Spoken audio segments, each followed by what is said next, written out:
Good morning, folks. Excited to be here. I hope you're excited to be here. I apologize for missing Sunday.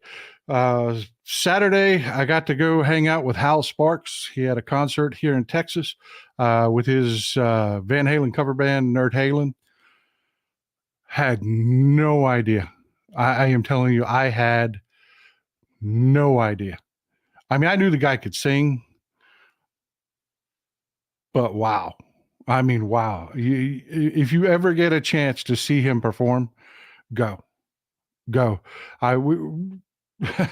Texas Paul and I were watching this, mouth agape, just having a blast, looking at his performance. And we're like, God, if we tried to do what he's doing on stage right now, there's no amount of painkiller that would have got us through it. But yeah, it was an amazing show. Hal, thank you. It was wonderful visiting with you afterward. We hung out to the wee hours in the morning, and that's why I couldn't be here Sunday, folks. I mean, I don't just come in here and talk and blather. I give you information. We talk about real things that are going on. And if I can't prepare, if I'm going to be out till 2-3 o'clock in the morning the night before, I'm not going to be able to prepare for a morning show. It's just not going to happen. And I'm not going to waste your time and mine. So that's why I wasn't here on Sunday. And I do apologize, but I wouldn't have missed it for the world. I am so glad I went. Despite the fact that some jackass broke my wife's windshield at the hotel. Nice hotel, too. Go figure. Ended up having to get her a new windshield yesterday. But yeah, spending time with Hal was a blast. Got to hang out with some of the Mightiest Mighty. Linda Blant was there. Deirdre was there. I mean, just a lot of people. They'll pop up in chat. You'll see them. But it was really great. We're gonna have to start doing more of that stuff. Just hanging out. Not politics, not any of that, just hanging out, having a good time. It was a real blast. Anyways, let's get to it. We had a lot of news yesterday. Let's get after it.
Oh, man, I hope your coffee's as good as mine.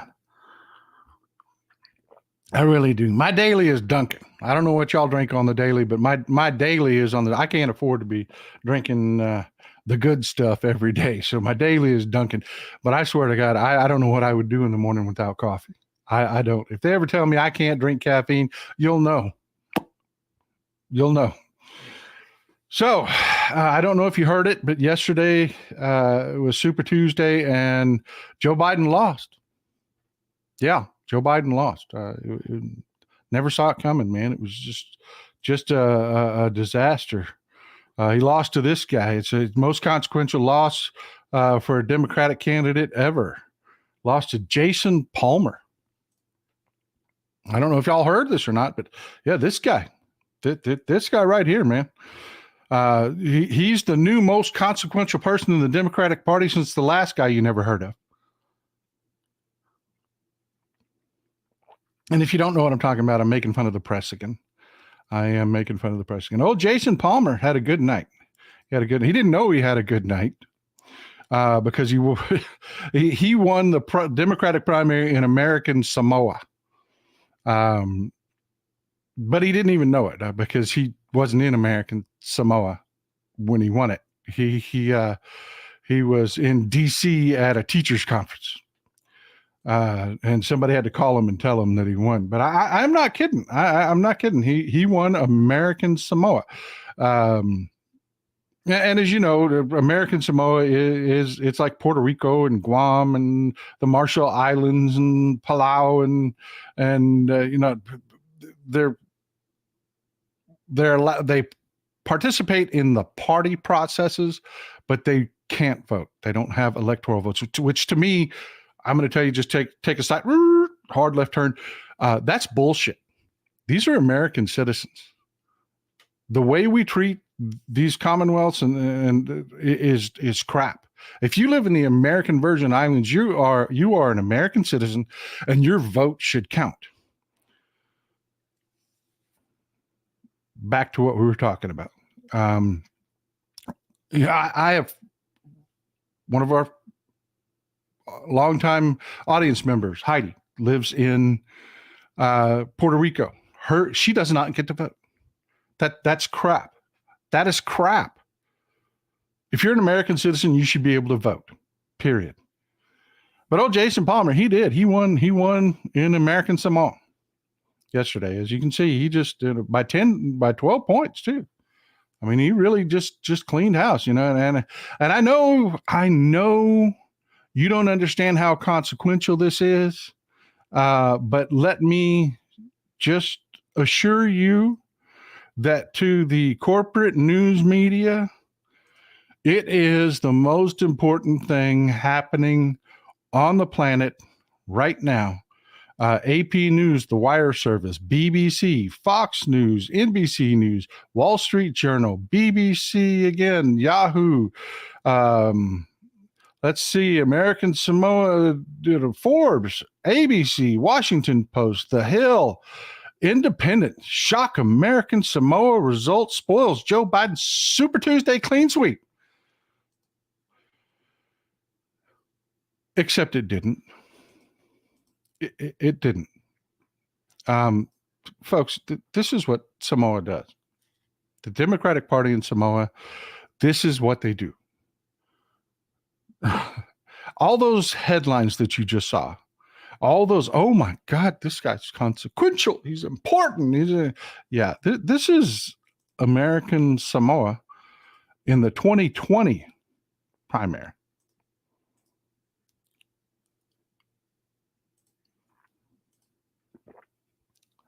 '20 primary elections, American Samoa results, presidential caucus results, Democrats, 6 delegates. Winner, Michael Bloomberg. President Bloomberg, followed by Tulsi Gabbard, then Bernie Sanders, and then Joe Biden, followed closely by Elizabeth Warren, and my guy Pete didn't do so well in American Samoa. Deval Patrick, Amy Klobuchar were on there also. But this is what Samoa does, folks. Samoan Democrats live to raise the middle finger and stick their thumb in the eye of the Democratic Party. They just do. It's hyperbolic. It's that Polynesian politics, man. It's just different. But if you listen to the corporate media, this is huge, man. This shows Biden's weakness. No, I don't even have to show you the results, folks. Last night, Biden cleaned house. He cleaned house. He's up to over 1,400, just under 1,500 delegates now. On the other end of it, the Republicans have their hands full, but we're going to talk about that at the end of the show. I want to talk about some of the big winners from yesterday. The first of which I want to talk about is actually didn't even have his primary yesterday, but he did win yesterday. We had huge news for Ruben Gallego in Arizona.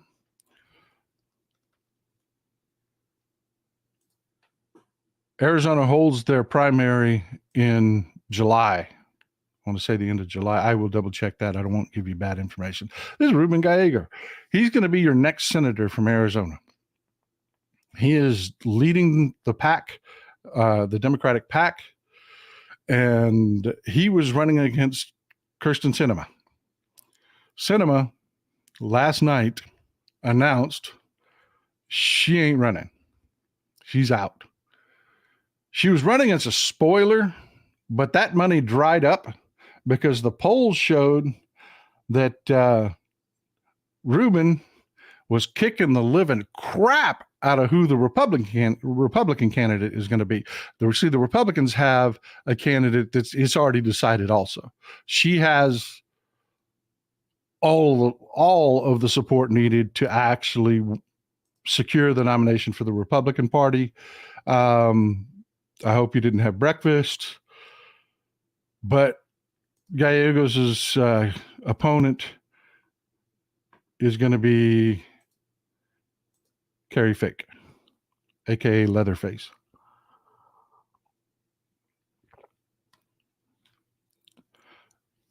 Yeah. So Ruben Gallego last night, even though he didn't have his election yet, actually won big time. Because all of the polls, for Kristen Sinema to stay in and to keep getting funds, she had to make a difference in this race. And she didn't. Ruben Gallego was polling so far ahead of Carrie Lake, even with Sinema in the race. Even with Sinema in the race, it was 36 to 32, I believe. With Sinema out of the race, it's like 44 to 36. Gallego is going to stomp Leatherface here into a mud hole because she's a clown. She's just a clown. You may remember this. This is just the kind of stuff that we're looking at. I want to give you a little taste of what's to come in Arizona. One, we're going to get that Vaseline filter all the time. I hate that crap. Every time she's on camera, you get that Vaseline filter because she doesn't want people to actually look at her because, like me, she's aging. See the wrinkles? Embrace your experience. Embrace who you are. But yeah, this is the moron that was pretending to vacuum the red carpet for Trump and says really ridiculous things like this. Got a little video for you from Carrie Fake. He is gutsy. The guy has bigger. Talking about DeSantis. Wait, let me think about how I want to word this. My staff always says, whatever you do, do not say balls. So I'm not going to say it. That guy.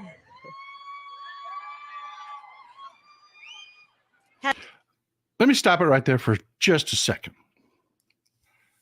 You see where it says Turning Point Action behind her? Yeah, that's the Turning Point USA conference. Turning Point USA is a Republican children's organization. They exist to recruit kids out of school. They're on just about every college campus. They're in several high schools, dozens of high schools. This is targeted to kids. Just wanted to frame that for you as we talked about this. Has a backbone made of steel.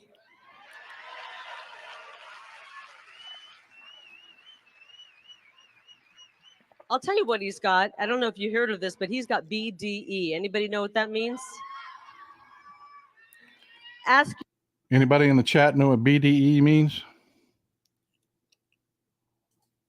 Yeah. Your kids about it later. Yeah, don't go ask your kids about BDE. Don't do that. I call it big DeSantis energy. Right? The D doesn't stand for DeSantis. I'll quit interrupting. Let me start it over. I'll quit interrupting. He is gutsy. The guy has bigger. Okay. Wait, let me think about how I want to word this. My staff always says, whatever you do, do not say balls. So I'm not going to say it. That guy has a backbone made of steel.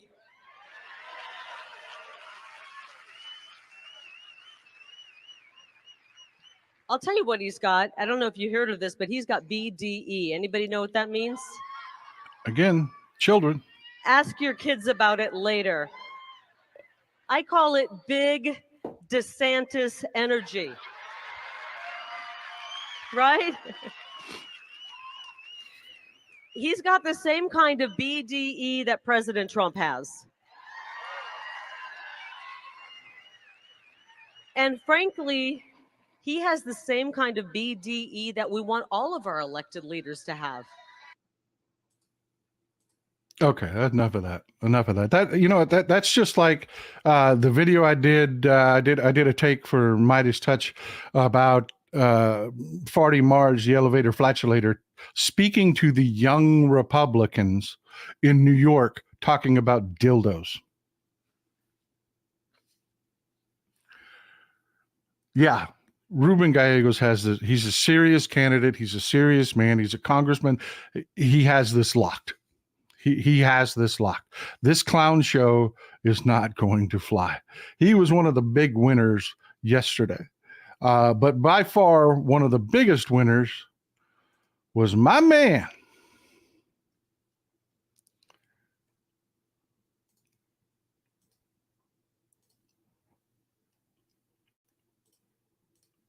Adam Schiff, soon to be Senator Adam Schiff. He tore it up last night. It was a highly contested fight. Katie Porter put up a hell of a fight. She really did. I mean, it was a good, hard fought. It's what you want, folks. You want these to be rough. You want these to leave black eyes, because they're going to go in and go to war with a Republican. And if you can't swing, you can't win. It's that simple. And Adam Schiff tore it up last night, and he's got a lot of support. I mean, just a lot of support. I want you to compare this. This was his victory speech last night. I want you to compare this to what you see from CPAC and Trump and all the rest of them. This is the crowd just there for his victory speech. Packed, wall to wall.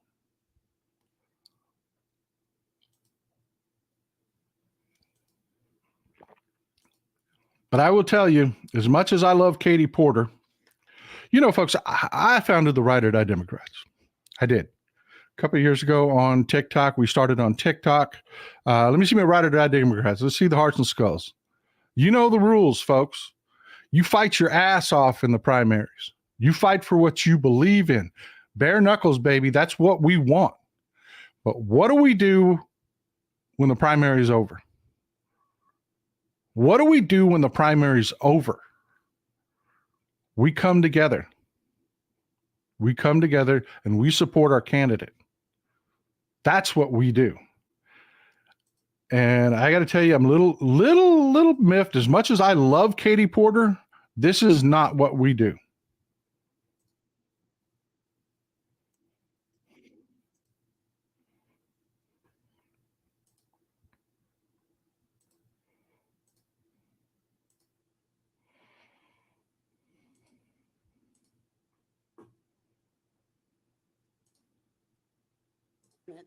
Through everything, every trick, millions of dollars, every trick in the playbook to knock us off our feet. But I'm still standing in high heels. The most important thing I want to say tonight is thank you.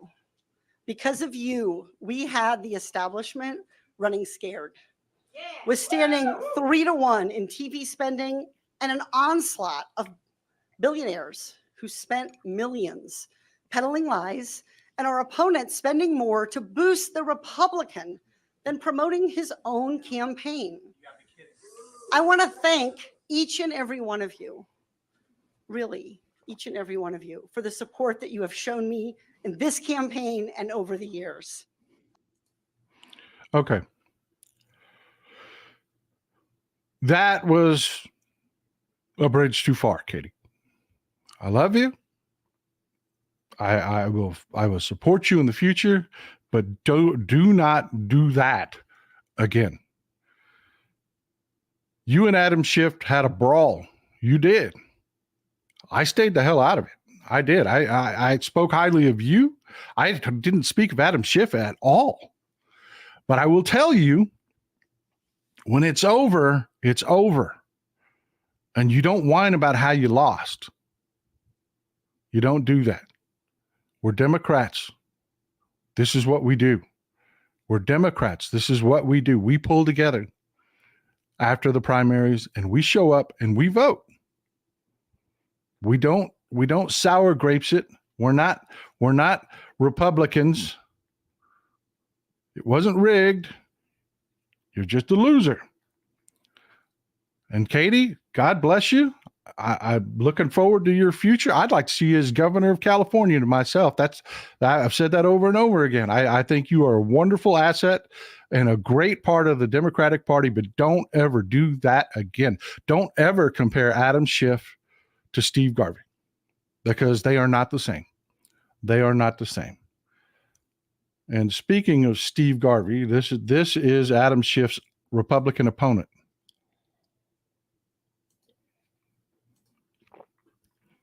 This is Steve Garvey. For those that don't know, he was a baseball player. He played for the Dodgers and the Padres. Steve Garvey is not a nice guy. He's just not a nice guy. He's a Donald Trump. He really is. He's a Donald Trump. He's had his first marriage ended badly. I mean, it just ended badly. His wife made a lot of allegations about emotional abuse, not physical abuse, be fair, not physical abuse, but emotional abuse. And Steve Garvey was the kind of guy, he's having an ongoing affair. The day his wife and children moved out of his house because they were going to get divorced, the next day he moved his girlfriend in. The next day. Not something that I recommend, folks. Don't do that to your kids. Don't. He's also not a very loyal guy.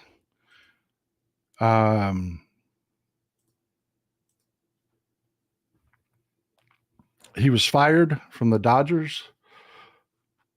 He was hired to allow him to make money off of his name. He was in their PR department. But he was fired because a guy by the name of Frank McCourt was the owner. And Frank McCourt was going through a divorce. And he might have to sell the Dodgers. It was a nasty divorce. They were fighting it out over assets. And it looked like Frank McCourt may end up having to sell the Dodgers. And Frank McCourt gave Steve Garvey a job when Steve Garvey, I'll show you here in a minute, was just broke. So what does Steve Garvey do as soon as Frank McCourt was in trouble to repay him, to show him loyalty? The minute the news broke that McCourt might have to sell the Dodgers, he starts calling grifters and put together this ridiculous package, runs to the press saying he's going to buy the Dodgers.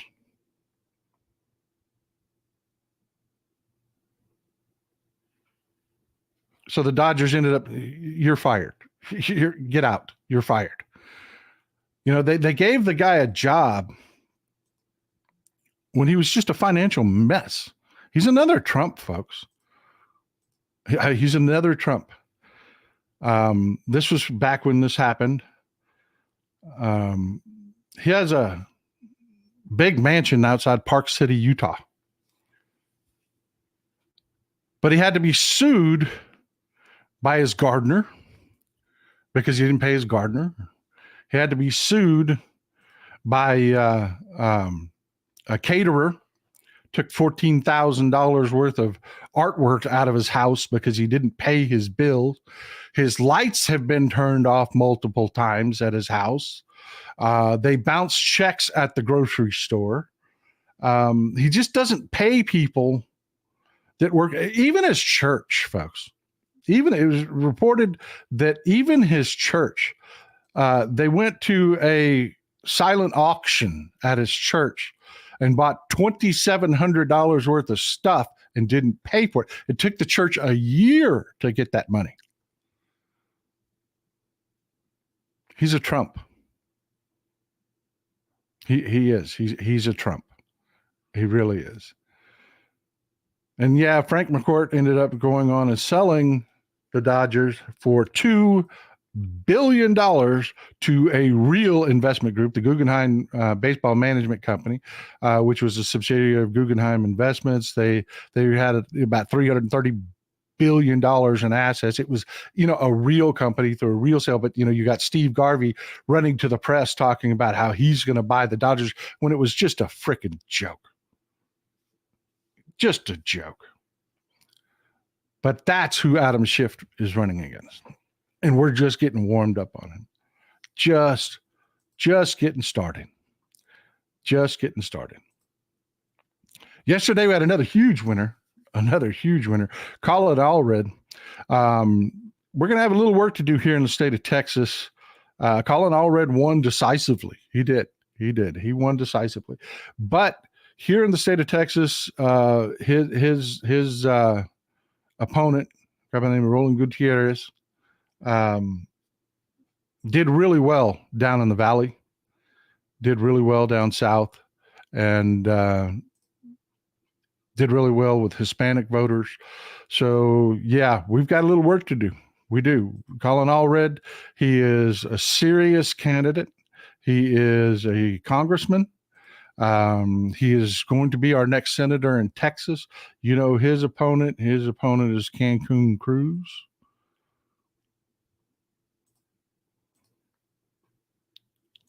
Colin Allred will be taking on Cancun Cruz.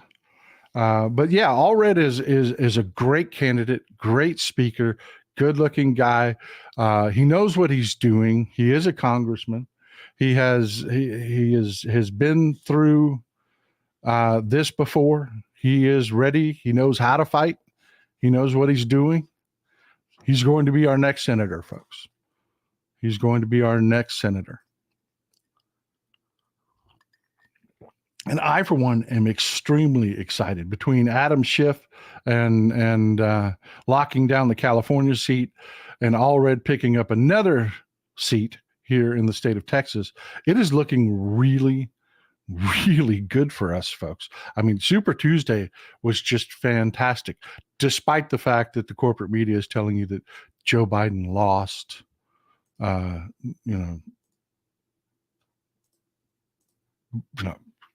because of Samoa.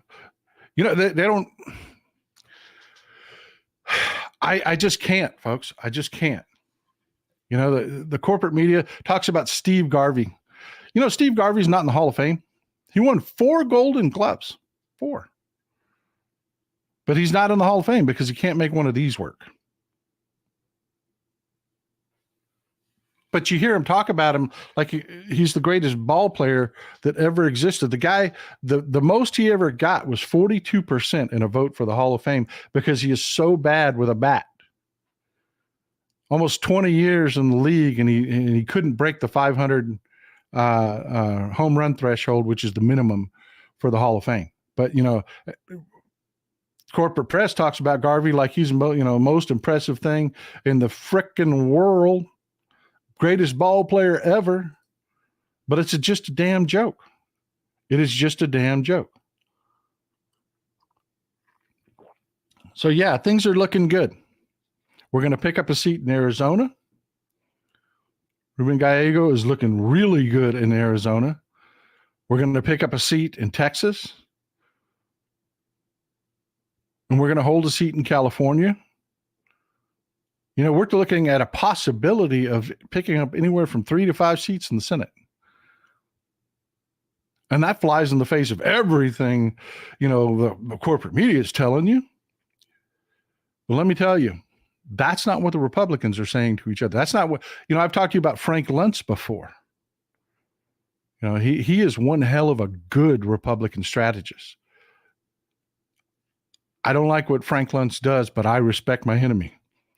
And he is sounding the alarm in the Republican establishment. I put this video out yesterday. It was bait because something's about to happen, folks, that we need to talk about.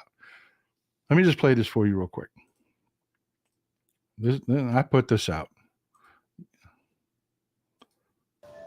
You know, MAGA has got to be the best example of a self-fulfilling prophecy I have ever seen. A real world, 100% example of a self-fulfilling prophecy. You know, they're all stressed out about, oh, we're losing our country, we're losing our power. So what do you do about it? You act like the biggest jackass, worthless, nasty versions of yourself and try to tell everybody, ain't nothing you can do about it. What are you, triggered? You triggered? So people hate you. They think you're crap because you act like crap. And then you turn around and you whine because you're like, nobody loves us anymore. No, we don't. And that's what you did. I mean, damn, people. Pull your head out your butt. Big. Get it done.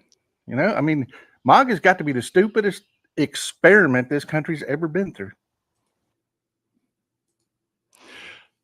That was intentional. That was intentional.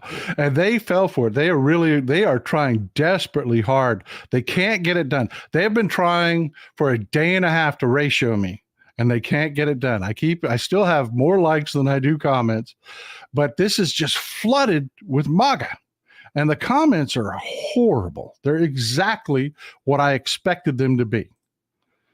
Exactly. Homophobic, just horrible, you know, calling me every name in the book, and I need to get the hell out of my state and take my hat off. And I'll take my hat off. I got better hair than you do.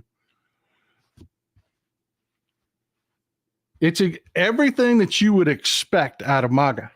And I did that on purpose, folks. I did that on purpose. And when you look at these people, they don't have pictures up. You know, my pictures are on my accounts. They are. My photo is there. I am who I am. You know me. No way to AI this shit. You know who I am. But the folks where you could see their pictures, they look like this guy. They look like this guy. And I swear to God, it's cookie cutter as hell. They all look like this frickin' guy. And listen to what he has to say. He's talking about Nikki Haley. This is going into Super Tuesday. What do you think of Nikki Haley? Did you ever consider her? You know, what I got to say, you don't really want to put it on. Let me hear it. Well, the woman's not going to be a good president. She have no balls to scratch. She's just going to scratch her head. All a woman's good for in my book is having babies and taking care of the house. But that's the old thing, you know. But I'm old school. So you never even considered her? No. Mainly because she's a woman? Because she's female. I mean, females, don't take me wrong, females know what they're doing, but they still got to have a little bit of guidance. Trump would be the one to guide her through the What do you think of Nikki Haley? Did you ever consider her? You know. No, she's a woman. A woman should stay home and take care of the house and the kitchen and exactly who these people are. Exactly. And to the point of my video, you're awful. You're horrible. Trump brings out and makes these people believe it's okay to say this in public. This guy is saying this to a guy that's holding a mic in his face. And the reason I put that tweet out, because I knew it would trigger the shit out of MAGA. And it has been. I mean, you're talking thousands of trolls. You're talking multiple troll groups have been trying to ratio me on that. I love it. I freaking love it, man. I love it. If you want to know who to block, go to my X-Chan, look at that video, and just start blocking. I'm telling you. I mean, it's fantastic. But the reason I wanted that drawn out is it's over. Nikki Haley's announced she's out. Nikki Haley has said she's done. It's Trump versus Biden. It's on. It's on, baby. But when that happens, they try to soften. They try to soften up.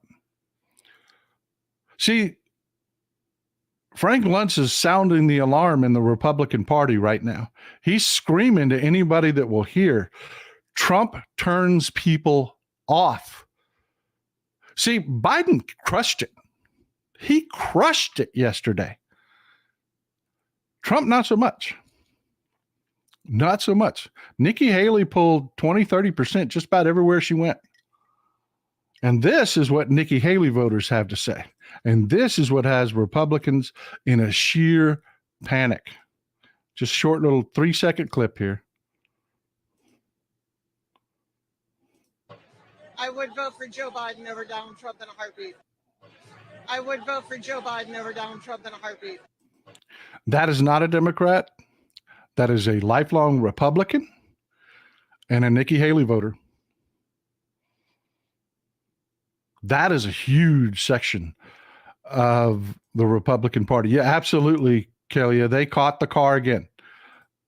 They caught the car again. And the Republicans are in a deep, deep panic over this.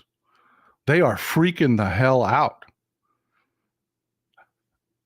And we cannot let those voters forget who the Trump voters are.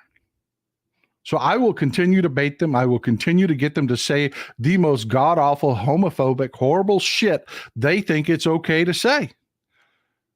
Because, folks, they're killing the Republican Party for us. They are absolutely destroying the Republican Party. Because this year's Haley voter, look what happened in 2020. Hell, look what happened in 2018. They start out like this woman. I'm a Republican. I'm a lifelong Republican. I voted for Nikki Haley. Where do you think she's going to vote in 4 years or 2 years? That woman's a Democrat. That woman is a Democrat because Trump, even though he's going to try to moderate his message, which is what they do, we're not going to let him. We're not going to let him. The God bless the Biden campaign. Are they tired of winning? Yeah, no kidding, right? Those voters are definitely tired of winning. The Biden campaign said it is part of their strategy to make Trump be Trump. They are going to bait Trump over and over and over again. That is a huge part of this strategy, to get him to say the things that he says that are the most god-awful, horrible shit, so that you have the complete contrast between Joe Biden, a man that wants to fund your schools, that wants to pay for education, that wants, decent foreign policy, that does not put a terrorist state like Russia in a state of primacy, versus Donald Trump that proudly exclaims that he wants a national road ban. I mean, he wants a national abortion ban. He wants to defeat Roe v. Wade on a national level. He wants women and their healthcare decisions to be made by him and people who look like him. And it's worse than that, folks. It is. It's actually worse than that. And this is my job. This is where I come in. This is what I do for a living. I want to talk about the SCOTUS ruling last week about Colorado. Now, if you're a long time, Faith says, I'll need to look at the Project 2025 leadership. Let me go ahead and pull that down because we're going to go there. We're going to go there.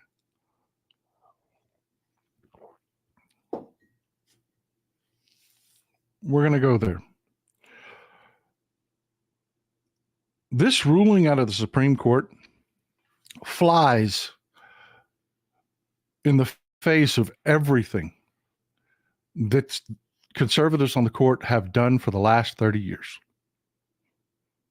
It is a 180-degree turn of the windsock. See, the 14th Amendment, folks, it's really, you've heard of this one. This is the life, liberty, or property without due process portion of the Constitution. This is the one that says that two different states can abridge your privileges, yada, yada, yada. Section 3, which is what this is all about. This is about insurrectionists can't run for office. Has no layout as to how it's enforced. And Republicans have been telling you for the last 30 years, if it's not enumerated in the Constitution, if it does not give that right specifically to Congress or specifically to the president, the federal government can't do it.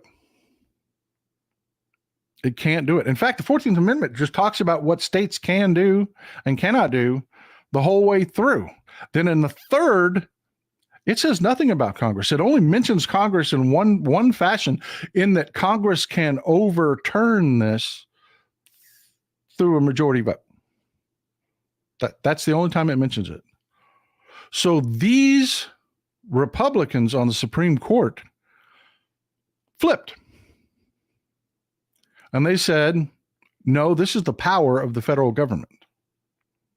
This is the power of the federal government. Even though we have been saying forever, if it doesn't specifically say it's the power of the federal government, it goes to the states and states' rights and yada, yada. You've heard this. You have heard this. For decades, you have heard this. And they just absolutely flipped the script. Why? Why would they do that? Now, I told you they were going to overturn this. I did. I told you, if you watch the show, if you're a long time, if you've been watching, if you're a Texas Paul Pothead, you know that we had disagreements. We had people saying, "Oh, no, the legal experts say this will stand. This has strong legs. It will stand. They will not overturn this." Yada yada yada. And I said, "No, they're going to overturn it."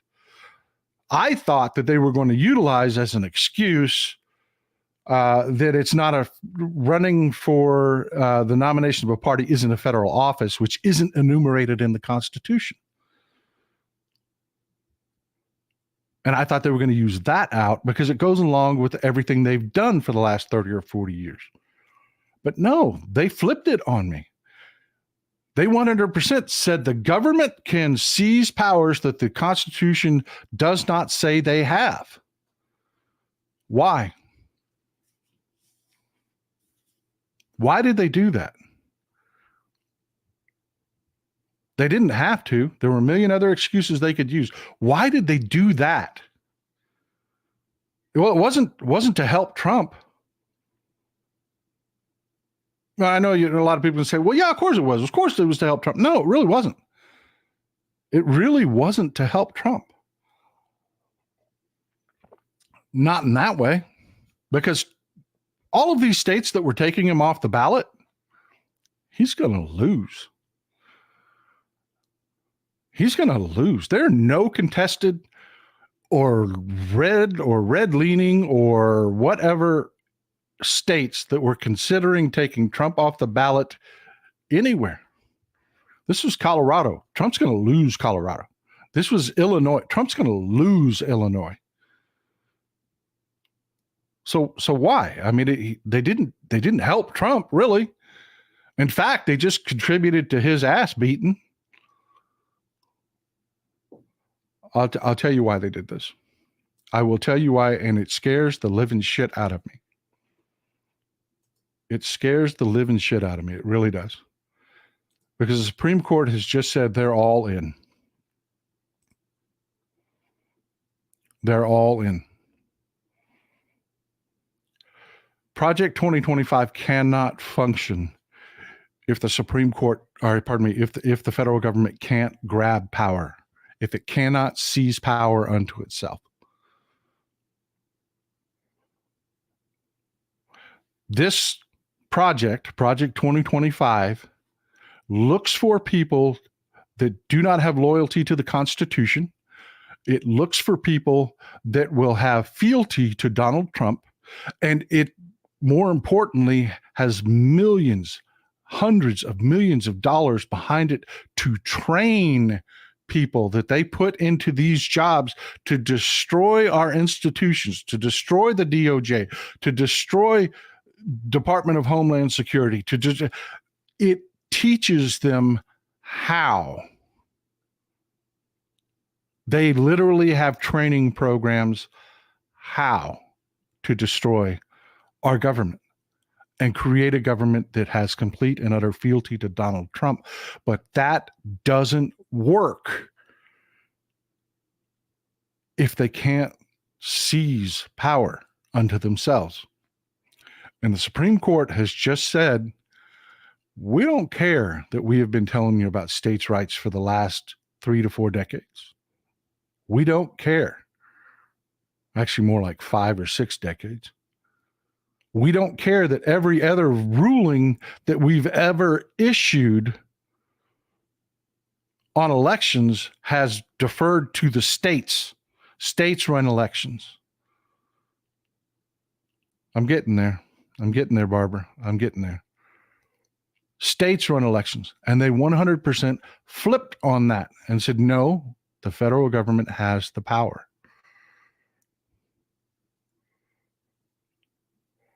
And the worst part about this is, and what scares the hell out of me, is that it tells me this ruling, because it was unanimous.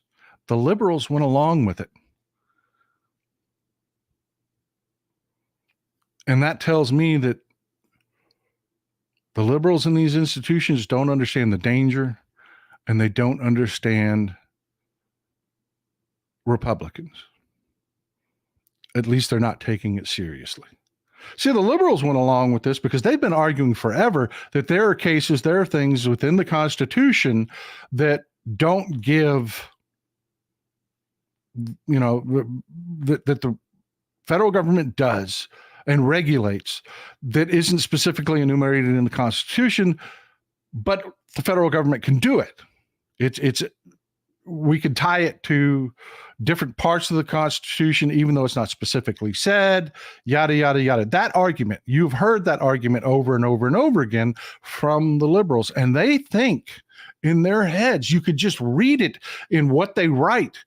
They think this really is a win for them, that they've got these freaks on the right, Clarence Thomas, Brett Kavanaugh, Gorsuch, that they think they have these guys in precedent in the future. No, you don't. You don't.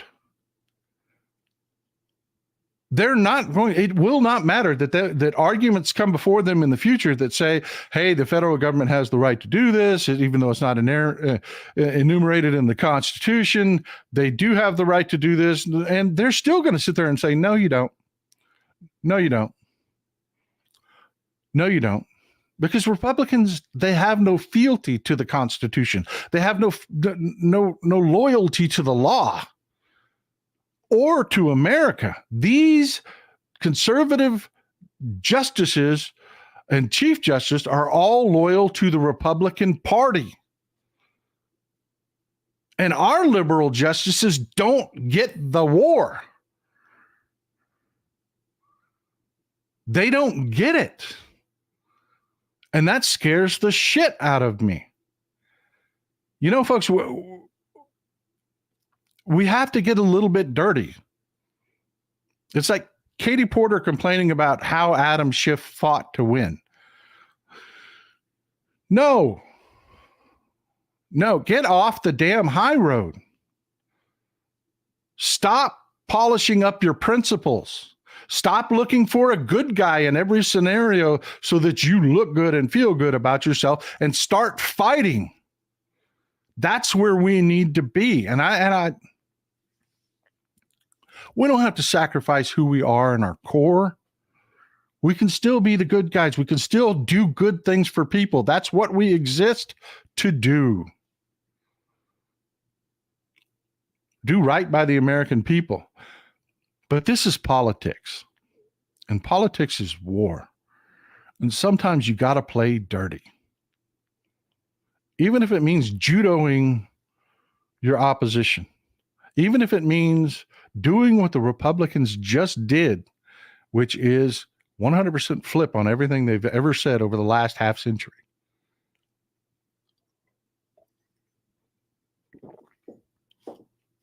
You got to know we're in a kicking ass contest, folks. We are. We are in a kicking ass contest. And we've got to learn to fight more aggressively. Because look, this is what we do, folks. And this is what I want to leave you with. I want to leave you with something that's just a little bit happy, you know, a little bit, you know, something to make you feel good about what we're doing. This is cumulative real GDP growth by president. You have Clinton, Bush, Obama, Trump, and Biden. This is adjusted for inflation. This has all the adjustments in it. This is real GDP growth. Biden is only 3 years into his term. He's just a half a percentage point, or, you know, 1 percentage point away from catching Clinton, who had 2 terms in office. Already. Joe Biden isn't just better than Republicans. He's better than the Democrats we've had before. That's huge, folks. That is huge. And it doesn't stop there. It doesn't stop there. Real wage growth. And this is what's, again, huge. Because the disproportionate way our country shakes out. You know, we talk about ourselves like we're a rich country. We're not. We're a majority poor country. We are. But wage growth, real wage growth, that's where they take into account inflation, they take into account everything to calculate it. Real wage growth, the bottom 25%, the bottom quartile grew the most, 6.3%. You know how long it's been since that happened? 6.3%. The next quarter, which is like half the country down to 25%, 4.3% growth. The average was the number in the middle. It's the lighter green bar, 2.9%. Damn it, didn't share. Let me start over. The bar on the left, that's the poorest among us. That's the bottom 25%. 6.3% real wage growth. The next quartile, the next 25%, 4.3% growth.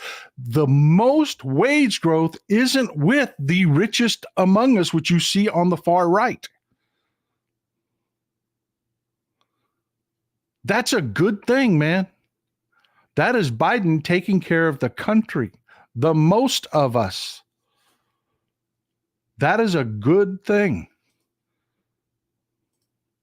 And it doesn't stop there. You know, the Republicans are always like, oh, well, yeah, Biden's job numbers are fake because, you know, unemployment numbers don't, which is bullshit. The math is there. And they say that, well, average monthly job growth is inflated because COVID. If it hadn't been for COVID, oh, no. They adjusted it. They adjusted it for COVID. You see the number on the bar on the far right? That is average monthly job growth. How many jobs does the economy add on average per month? This month, last month, the next month, every month. Far left, Clinton had a great economy. He averaged 253,000 jobs. Bush, 22,000. Republicans are a disaster. They are always a disaster. It took Obama several years to get solid, healthy growth.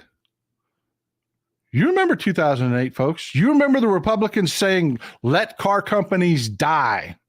You remember all of that. Obama had 110,000 jobs per month, starting at negative numbers from Bush. Trump, the growth continued on through Trump. If you look at the job growth line, it is a straight line all the way through the 4 years of the Trump administration. He had $182,000 jobs per month that he added to the economy. Biden, if you look at the graph, takes off straight up. 289,000 jobs per month added by Joe Biden. That's better than Bill Clinton, folks. And that's taking the COVID gains out of it. That is adjusted for what happened during COVID. That is just raw, 100%. I added jobs to the economy at a rate of 259,000 jobs per month. That, folks, is off the charts incredible.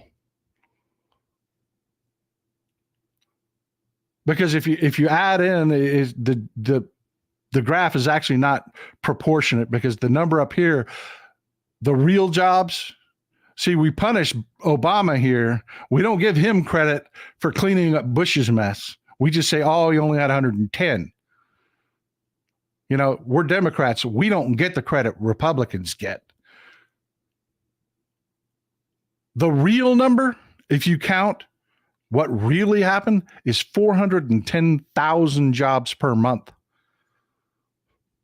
That's never been done before. That's Joe Biden, my friends. This bar would be off the top of my screen if they actually did it to scale. 410,000 jobs per month.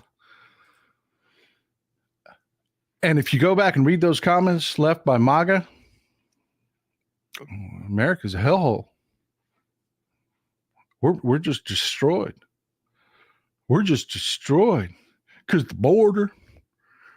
Yeah, I'm gonna destroy their whole border narrative here in the near future. You just keep watching. You just keep watching. But I wanted to leave you with that, folks. I wanted you to leave you with something positive. Joe Biden kicked ass yesterday. He cleaned house. He is going to secure his nomination before Trump is. He's killing it. 100%.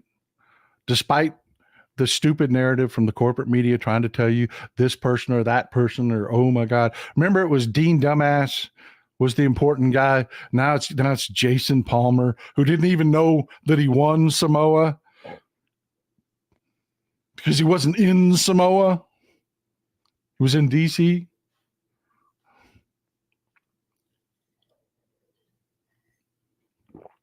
Exactly. Mutant 21. Who? Sound like a damn owl. Who? But yeah, folks, that's where we're at. Stop the Republicans from running this sham bullshit that's about to happen. It is starting to rain. It's going to, trust me when I tell you this, it's going to start raining kinder, gentler Republicans. They're going to say, oh, we don't really want to overturn Roe v. Wade. We don't really want a nationwide ban. Bullshit. Yeah, they do.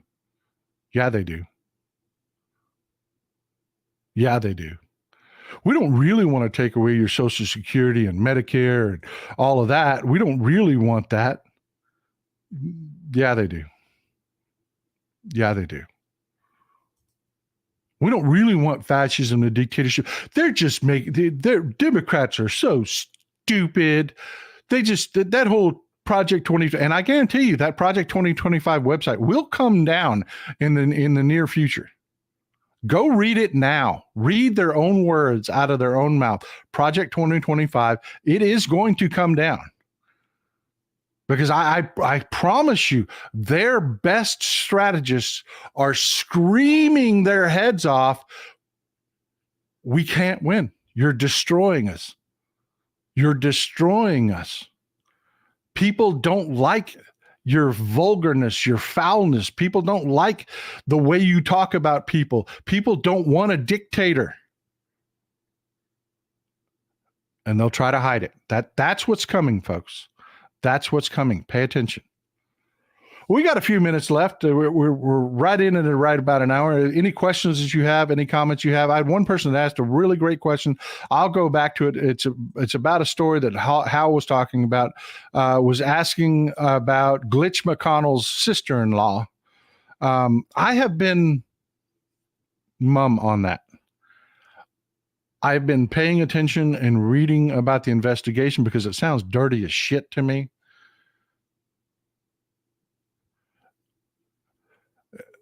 It really does. She's not a dumb woman. I don't think she backed her Tesla into a pond.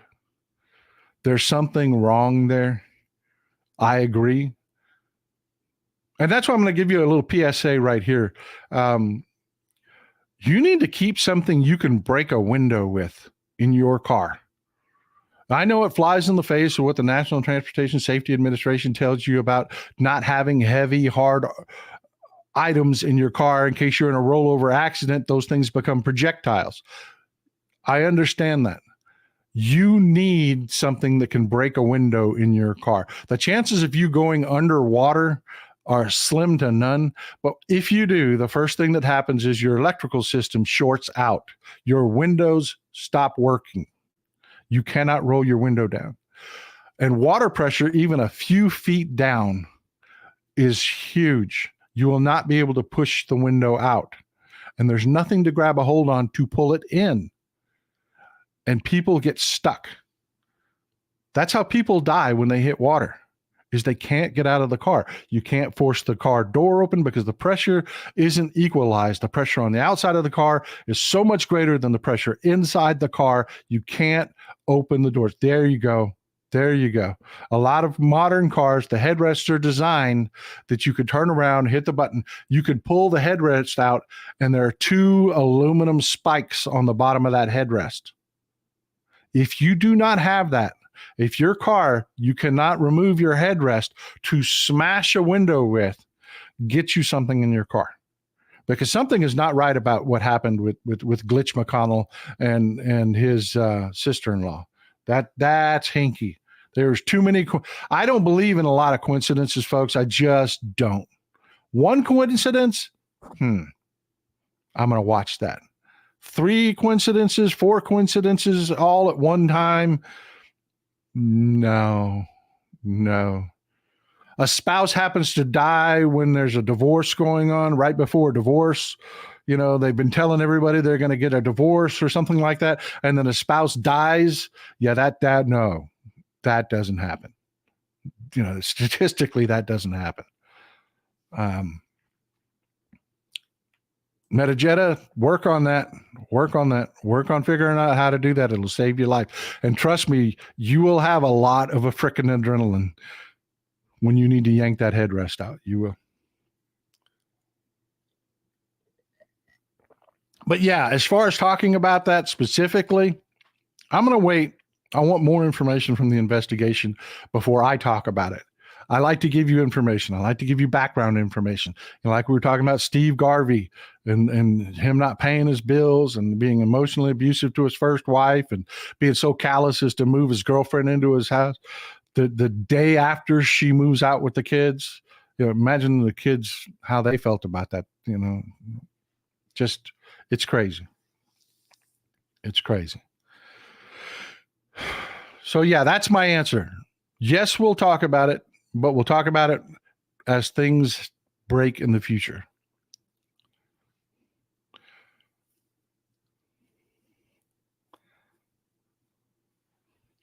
All right. What else do we have going on? We got a few minutes left. Any questions you have, any comments, ask me anything. I want to talk about Nerd Halen again. I want to talk about Hal Sparks again. That was an amazing show. I am telling you folks, we're going to do more stuff. We're going to do more stuff.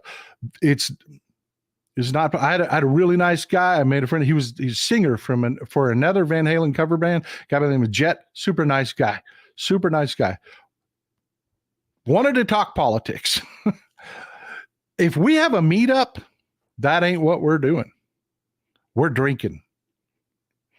We're singing, you know, Van Halen cover tunes, or we're eating sausage at Oktoberfest, or we're, you know what I mean? That's what we're doing. We're getting together and having a good time together. That's what we're doing. So yeah, I mean, it was a blast. I have to tell you, if you ever get a chance to see Nerd Halen in concert, do it. It was fantastic. Also have Philip Ittner was supposed to be here today. but he has so much international knowledge. I actually wanted to get together with him on Friday. We're gonna be talking about some of the things that are going on in foreign policy on Friday. Phil's going to be here. He was going to be here today. He was really kind enough to bump it out to Friday. Super informative guy. So yeah, we will have a guest on Friday. Sharp guy, Philip Bittner.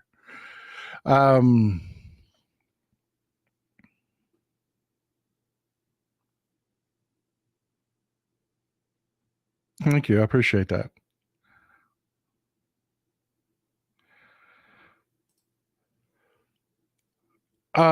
It's Shane's place. Can you elaborate on this a little bit? Pretty please. Do you mind?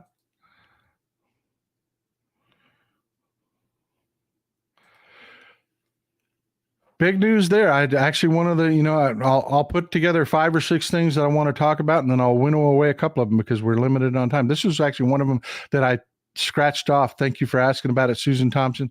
For folks that don't know, yeah, Elon Musk has been flying in and out, going and visiting Mar-a-Lago. Trump's really hard up for money because of his losses in New York and the criminal trials he's got ahead of him. Trump is really hurting for money right now. And Elon Musk has been going to see him.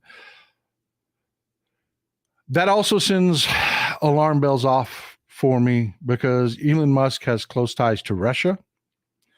Elon Musk his politics has been nothing short of insane.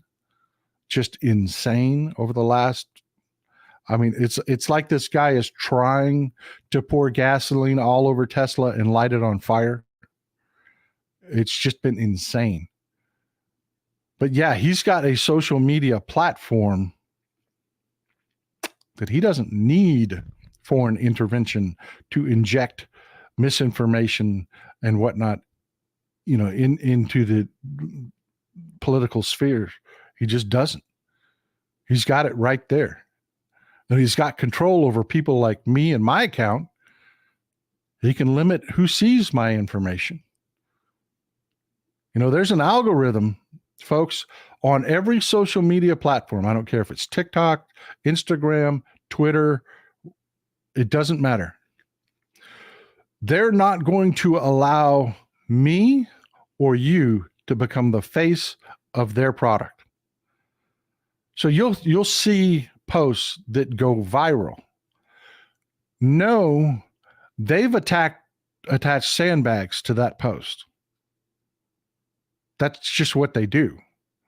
Every social media platform throttles how much people get to see any individual creator.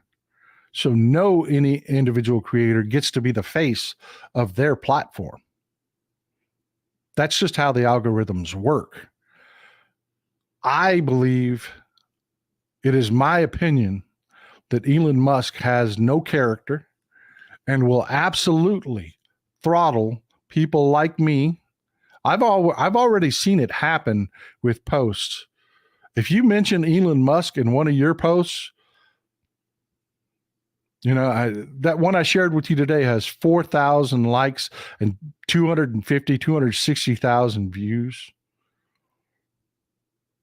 If I post about Elon Musk, I had one that was fairly important just 2 days ago, got 100 likes and almost no views. Are you telling me all the people that follow me just suddenly decided not to like what I had to say? No, that's the algorithm, folks.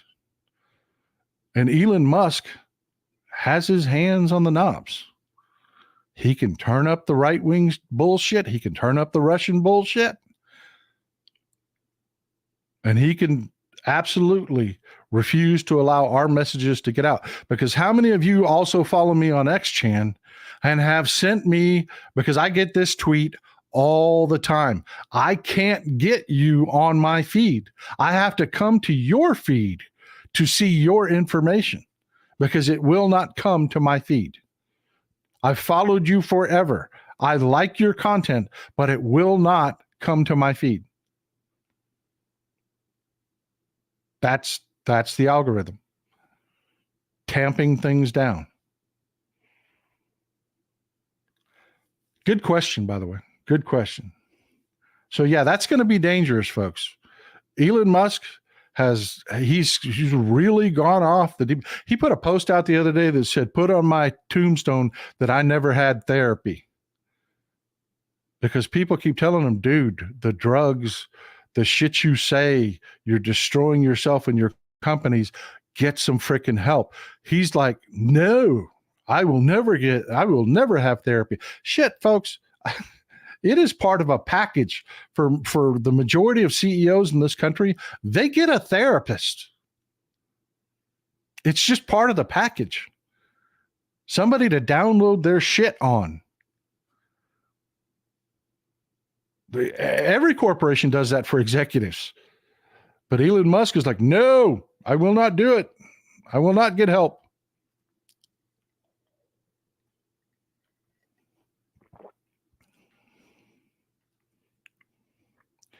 Kim H says, does he think Trump is going to watch him be the second richest man in the world if he got back in there?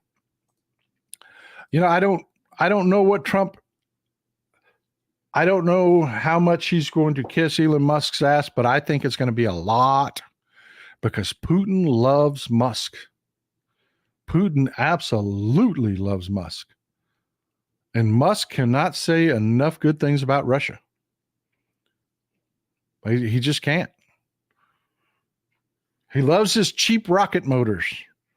And Russia makes some really cheap rocket motors.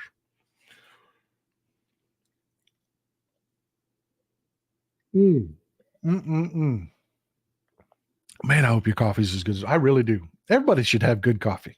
Do you know how much better the world would be if everybody had good coffee? Send Musk on a one-way trip to Mars. Now, no kidding. No kidding. I made a joke one time about the rapture, about being on the phone here, my backup phone. Hey, God. Yeah, man. Because remember, the right wing was one of the rapture dates again was supposed to happen, and it didn't happen. So I made a skit I put on my social media. Hey, God. Yeah. Thought that rapture was supposed to happen. What do you mean it did? They're still here. Oh, you're not taking them? Shit.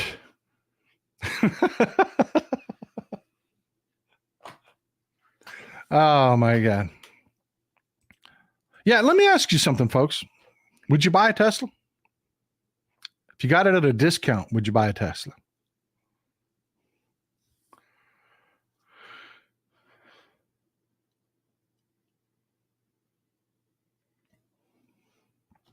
I don't know enough about Elon Musk personally to tell you if he's a psychopath or not, but I will tell you, watching him, he's not right.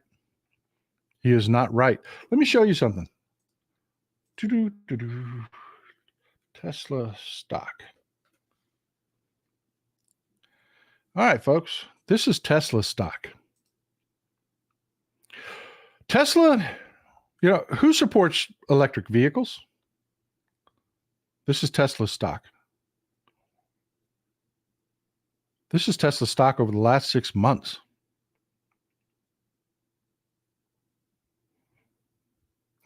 How long is this board going to be able to allow this to keep going on?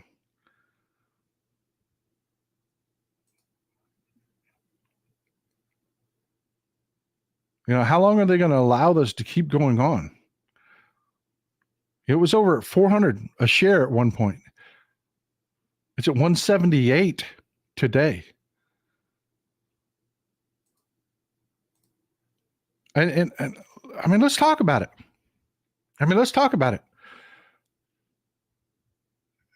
Tesla's success really had nothing to do with Elon Musk. We demanded an electric vehicle option. The car manufacturers said they were smarter than us, and we don't get one. And Elon Musk took over a company that a couple other people founded, designed a car that worked. And then Elon Musk stepped in and said, okay, I'll sell you electric cars. And we bought them. It had nothing to do with, if it hadn't been Elon Musk, it would have been someone else. He wasn't inherently brilliant. He was just right place at the right time. It's like Windows for your computer. Everybody was, we're done with DOS.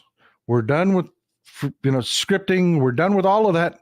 We need an interface on our computers. And Bill Gates said, I got one. If Bill Gates hadn't been there, someone else would have done it because that's what we were demanding.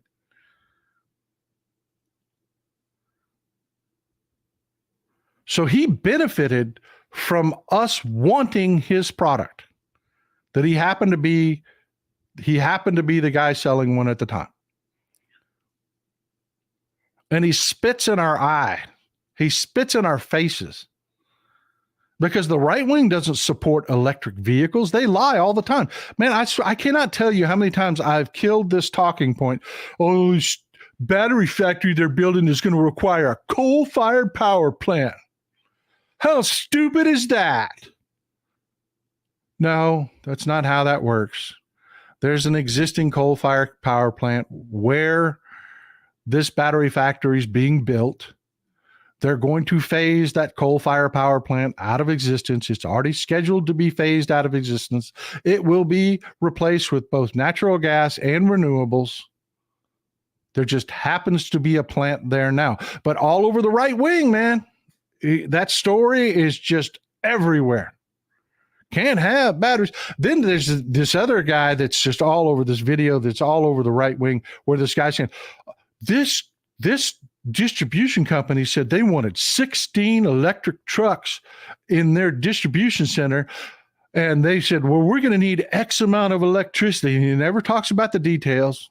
Just we're going to need X amount of electricity. And the town's like, what? You're crazy. That's more electricity than our entire town uses. It's fiction.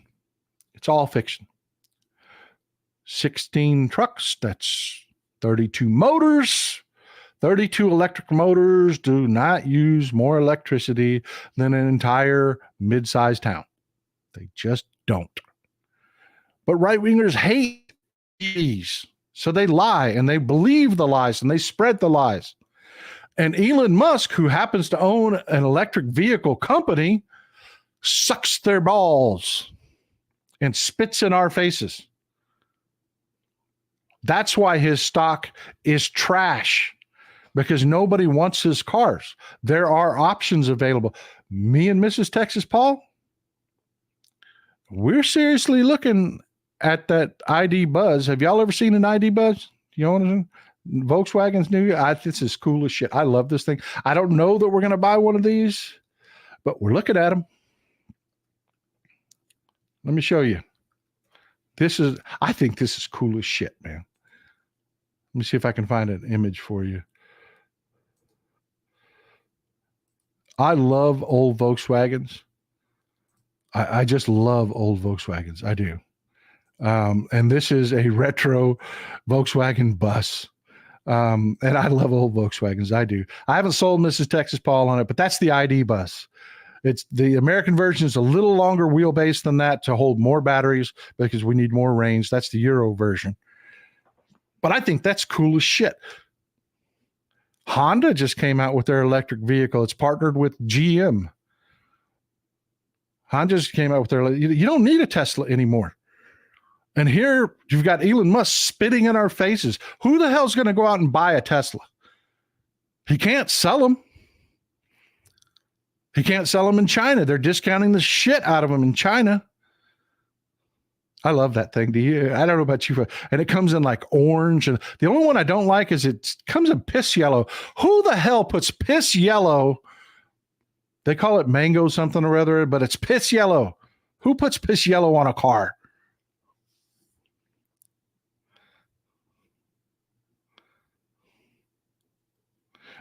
Somebody put a 1968 Volkswagen was there. Oh, I can't find you. I can't. Was their first car. 1972 Super Beetle was my third car.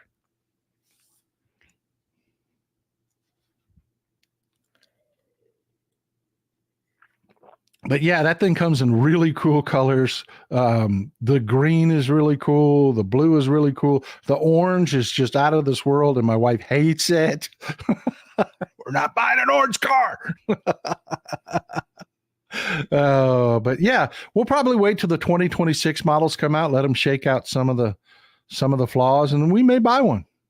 I just, can't you see me in my shorts, my Hawaiian shirt, and my cowboy hat, and my sandals, going to the beach in my VW? Hell yeah, brother! I can see that. Oh, I love them things, man. I love the retro cars.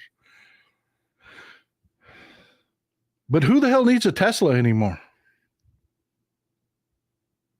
Freaking everybody makes an electric car now. And buddy, and that's the part Elon Musk didn't understand. We didn't buy Teslas because you were so damn good. We bought Teslas because you were the only act in town. And you should have been smart enough to kiss our ass. My first car was a 63 VW 1300. Yep. Mine was a 1200 cc 72 Super Beetle.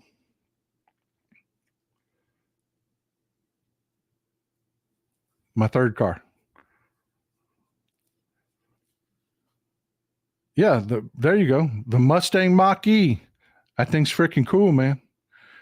It's a Mustang kind of SUV electric car. If you haven't looked at it, here, I'll pull it up for you. We got a few minutes. This is the Mustang Mach-E. I'm not a huge Ford guy. I'm not. I'm more of a Chevy guy.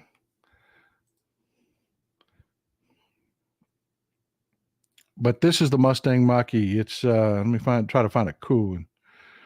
There you go. That's a good looking one.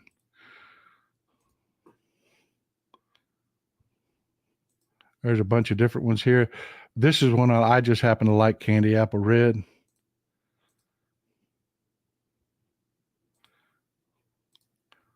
That's a Mustang Mach-E. That's a Mustang. It is way cheaper than a Tesla.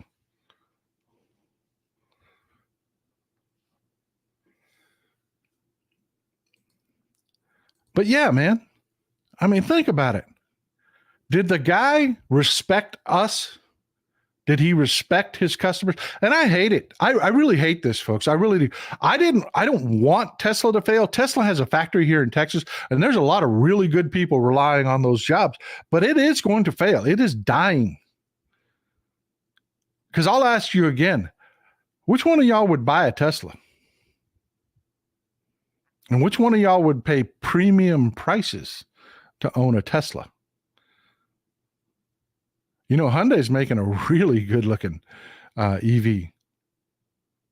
There are EVs all over the price scale. Cadillac, the Lyric, really good, really more than I like to spend on a car, but really good looking SUV.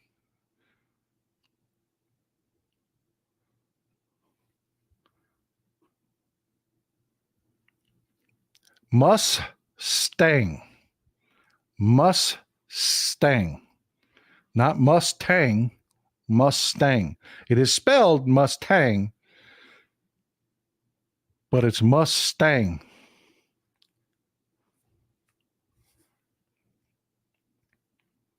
Yeah, Asmore Nutra says, charge your own car with your own solar panels and windmill,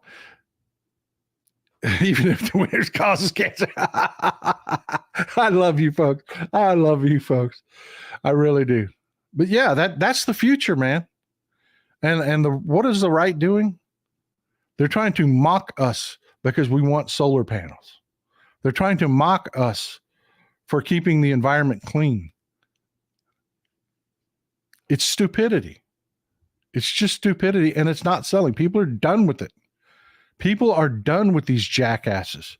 I invite you, go back and read the hateful nastiness in their comments on that post. And they don't understand why they're not successful.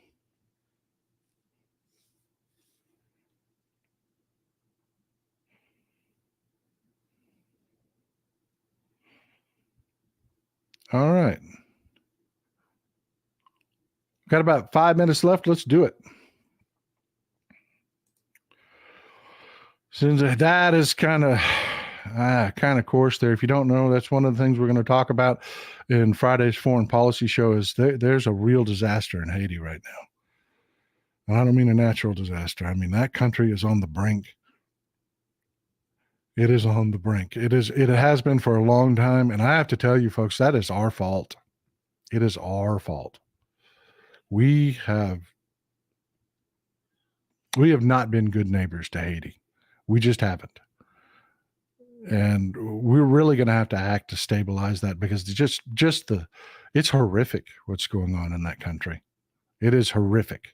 And we're going to have to step in. We'll talk about that more on Friday.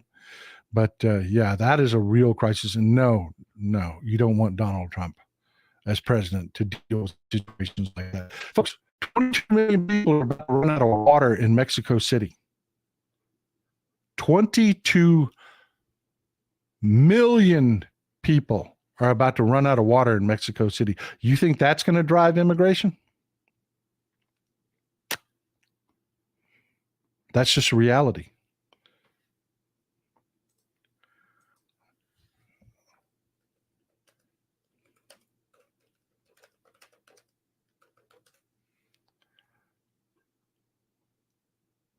There you go. 3 hours ago from CBS News.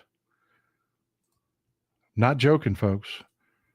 There's a crisis right now because Mexico very much is into right-wing politics where you have those right-wingers that don't deal with problems before they happen.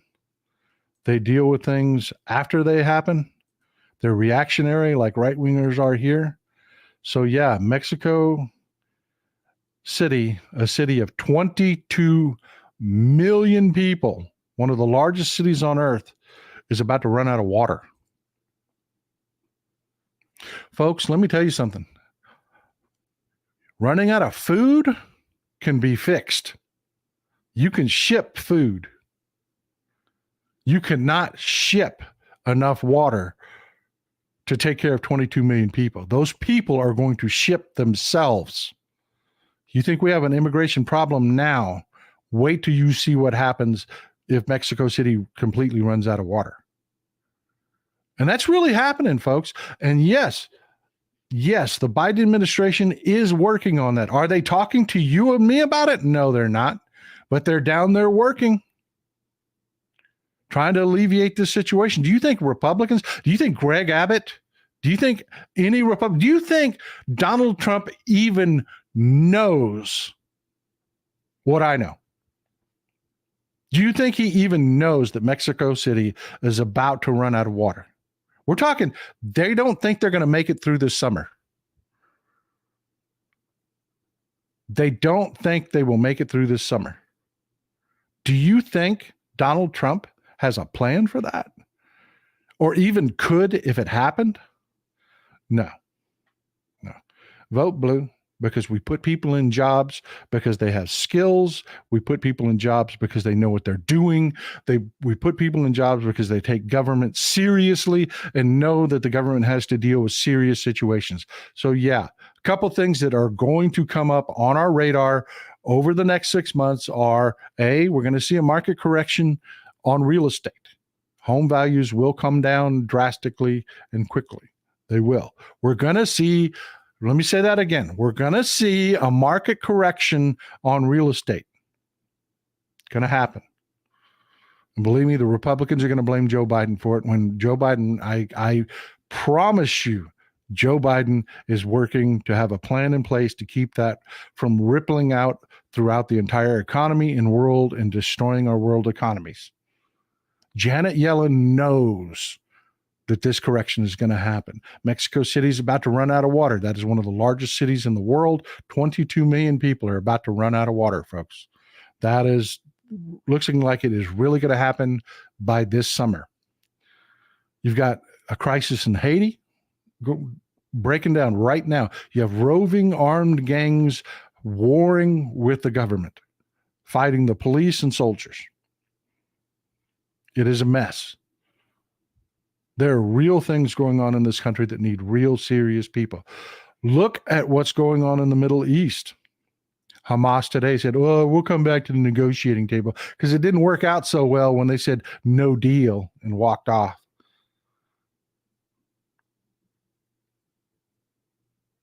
You need real people, serious people in these positions. Vote blue, folks. I love you. It's 11:30. That's what I have for you today. Thank you for being here. Thank you for all the support. I really appreciate it. I put it to good use. I will put it to work for you. Here's some Texas cities at night.